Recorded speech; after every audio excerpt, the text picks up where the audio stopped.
Hello மக்களை, welcome to business story part 2. 2025 start ஆக போகுது.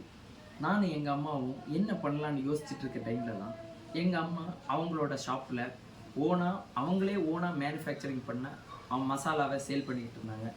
இது சேல் பண்ண ஆரம்பிச்சதுலேருந்து நிறைய பேர் வாங்கவும் ஆரம்பித்தாங்க. அவங்களுக்குமே எல்லாருக்கும் அந்த மசாலா ரொம்ப பிடிச்சி போச்சு. ஸோ நிறைய பேர்கிட்ட கேட்டேன், எல்லாருமே நல்லா இருக்குன்னு சொன்னாங்க. இதுதான் இந்த பிஸ்னஸோட கோர் பாயிண்ட். இதிலேருந்து தான் நாங்கள் பிஸ்னஸ் ஸ்டார்ட் பண்ண ஆரம்பித்தோம். இந்த மசாலா 100% ஹோம்மேட். இதை நாங்கள் எங்கள் வீட்டில் பேக் பண்ணி சேல் பண்ணிக்கிட்டு இருக்கோம். உங்களுக்கு எங்களோட ப்ராடக்ட் பற்றின டீட்டெயில்ஸ் வேணும், உங்களுக்கு ப்ராடக்ட் வேணும்னா கீழே தெரிகிற நம்பருக்கு வாட்ஸ்அப் பண்ணுங்கள். அண்ட் பிஸ்னஸ் நாங்கள் எப்படி ஸ்டார்ட் பண்ணோம், இந்த ஃபுட் சேஃப்டி லைசன்ஸ் எப்படி எடுக்கிறது, அந்த மாதிரி டீட்டெயில்ஸுக்கு பார்ட் 3ன்னு கமெண்ட் பண்ணுங்கள். உங்கள் அம்மா கூட சேர்ந்து நீங்களும் பிஸ்னஸ் ஸ்டார்ட் பண்ணணும் அப்படின்னு ஐடியா இருந்ததுன்னா உங்கள் அம்மாவுக்கு இந்த வீடியோவை ஷேர் பண்ணி கொடுங்க. See you guys on next video. Stay tuned and thank you.